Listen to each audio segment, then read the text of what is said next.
भाद्रपद कृष्ण अष्टमी को श्री कृष्ण जन्माष्टमी कहते हैं, क्योंकि यह दिन भगवान श्री कृष्ण का जन्म दिवस माना जाता है।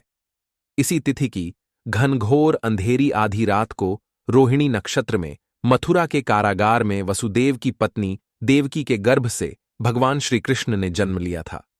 यह तिथि उसी शुभ घड्डियानी की याद दिलाती है और सारे देश में बड्डी धूमधाम से मनाई जाती है। जन्माष्टमी के दिन भगवान श्री कृष्ण की जन्म संबंधी कथा भी सुनते सुनाते हैं, जो इस प्रकार है। द्वापर युग में भोजवंशी राजा उग्रसेन मथुरा में राज्य करता था। उसके आतताई पुत्र कंस ने उसे गद्दी से उतार दिया और स्वयं मथुरा का राजा बन बैठा। कंस की एक बहन देवकी थी, जिसका विवाह वसुदेव नामक यदुवंशी सरदार से हुआ था। एक समय कंस अपनी बहन देवकी को उसकी ससुराल पहुंचाने जा रहा था। रास्ते में आकाशवाणी हुई, हे कंस, जिस देवकी को तू बड्ढे प्रेम से ले जा रहा है, उसी में तेरा काल बसता है। इसी के गर्भ से उत्पन्न 8वां बालक तेरा वध करेगा। यह सुनकर कंस वसुदेव को मारने के लिए उद्यत हुआ। तब देवकी ने उससे विनयपूर्वक कहा, मेरे गर्भ से जो संतान होगी उसे मैं तुम्हारे सामने ला दूंगी। बहनोई को मारने से क्या लाभ है। कंस ने देवकी की बात मान ली और मथुरा वापस चला आया। उसने वसुदेव और देवकी को कारागृह में डाल दिया। वसुदेव देवकी के एक एक करके 7 बच्चे हुए और 7 को जन्म लेते ही कंस ने मार डाला। अब 8वां बच्चा होने वाला था। कारागार में उन पर कड़ी ढीहे पहरे बैठा दिए गए।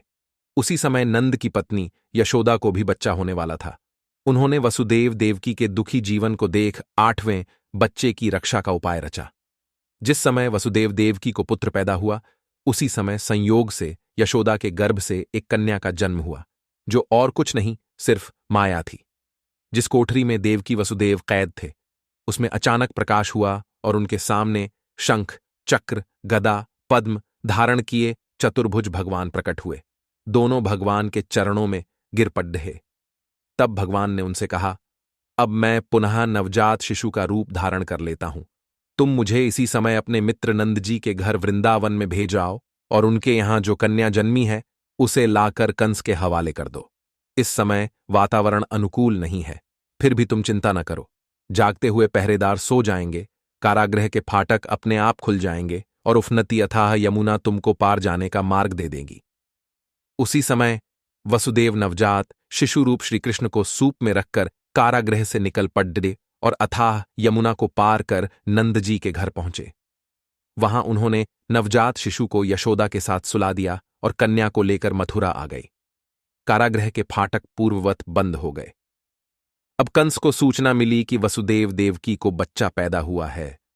उसने बंदीगृह में जाकर देवकी के हाथ से नवजात कन्या को छीनकर पृथ्वी पर पटक देना चाहा, परंतु वह कन्या आकाश में उड़ गई। कहा, अरे मूर्ख, मुझे मारने से क्या होगा?